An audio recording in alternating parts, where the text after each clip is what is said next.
Hey everyone, my name is Parker Schultz, Sire Group at Pacific Coast Commercial. Today I'm showing you 7615 El Cajon Boulevard. It's a listing I have with my partner, David Cutler. It's a mixed-use redevelopment opportunity or value add. All right, so behind me are the multifamily units that are with the project. They've been boarded up for a long time and we're really questioning the strength of them. So we're considering just knocking them down and rebuilding a new redevelopment with the mixed-use overlay zone that was recently put in place. But upon further inspection, we found that the structure is really strong. So we're looking at some rehab. Let me show you.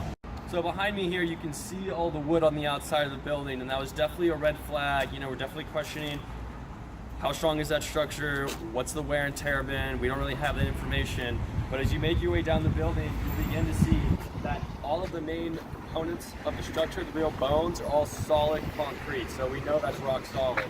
Here on the second story balcony, as you can see, it's pretty rock solid. The reason I brought you up here is because I wanted to show you these views that you have up here. We're in the middle of El Cajon Boulevard, surrounded by all this retail and office, and there's some residential, but you just really wouldn't have expected this level of visibility from this location. But that probably explains why next door, right here, they're building 10 units, but to our left, these apartments right here, they have absolutely zero views. So when you really balance that out, it's like, why build ground up construction to get the same views when you could just save a bunch of money with a value add? So as we get to the side of the building, if you walk with me, you'll see how it wraps around.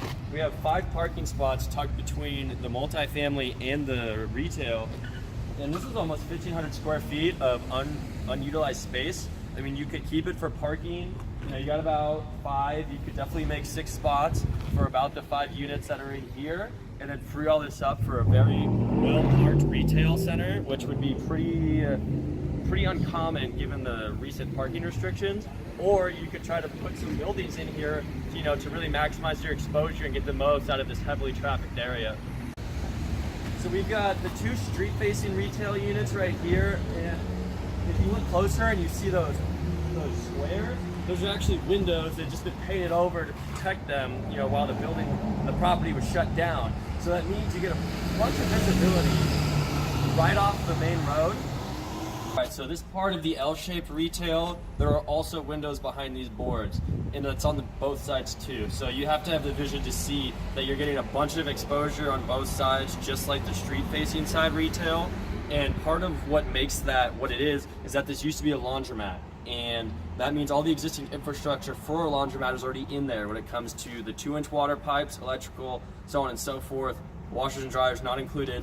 However, it's grandfathered in, and you can't really build those anymore, especially in this area. And later on in the video, I'm gonna do some more technical analysis on the supply and demand for apartments, especially given La Mesa and its history, and I'll find it's actually a very viable option. Might not be what the market wants the most, but it's all about having flexibility in your value add property. Did I mention there's also a bus stop right outside? I mean, you're gonna get as much traffic as possible, from cars to bikes to birds to your transit. All right, so we're back in the office, and now we're going to take a deeper approach, kind of looking at some market analysis and some financial analysis to try to, figure out some more value. Just a refresher, address 7615 El Cajon Boulevard, La Mesa. We have a multifamily retail rehab, and I'll get into that as why I'm not doing office in a bit. Value add opportunity, we're asking $990,000, lease rate is negotiable. So we'll start with the zoning. The zoning is a CMUD, meaning it's the C-based commercial zone with the mixed-use overlay design review board on top.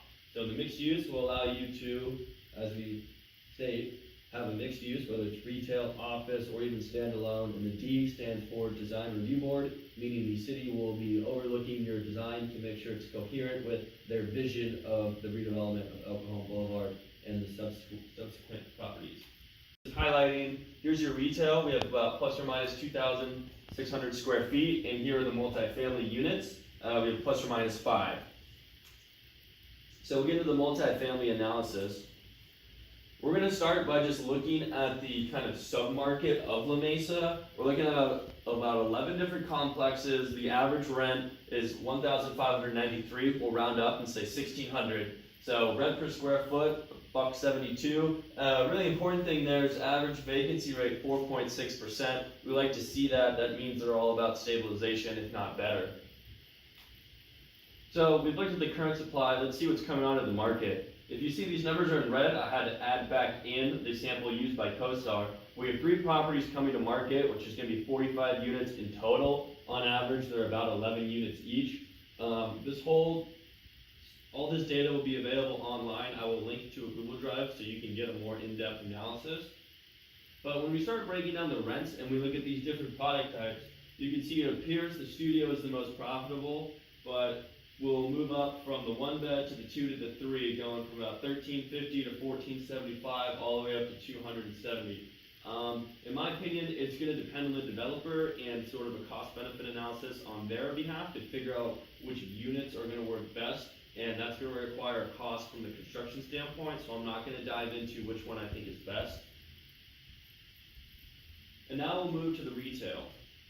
So for the retail, what I did is to recognize the special nature of El Cajon Boulevard, I just did a corridor analysis. So all of these properties in green here are specifically along this corridor, because it's very heavily trafficked as opposed to some of these other small streets. And you can see we've had 11 deals, and this is in the past 1 year from April 1st back.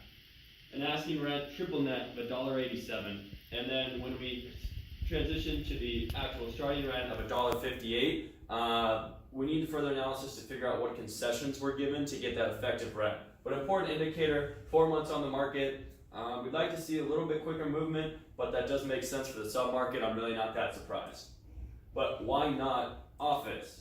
So only half the amount of deals have happened on the same corridor, but on average, we have a gross rent per square foot of really $1.46. Compare that to the $1.60, $1.80s we're getting on the triple net of retail. When you add it back in those expenses, the retail is going to be much more profitable for a landlord.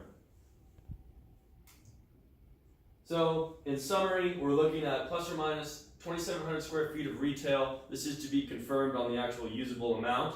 We estimate those rents to be $2 plus triple nets if they're delivered in a new shell or new condition. And we have plus or minus 5 multifamily units. Why does that number vary? As I said earlier, that's going to have to look at the construction costs when we're rehabilitating this building to figure out, with the plumbing and the electrical, how many units we could best fit in there. But I estimate the rent to be $1,600 per door or per unit. And in summation, I'd like to just disclose all this information contained, we believe to the best of our ability to be true. The sources for my data are from CoStar and the ownership. If you have any interest in this property or you think any other properties would benefit from a similar analysis, I've put my contact information here. Again, Parker Schultz, Sire Group. My cell phone, my email, and the website www.sire.expert, no .com.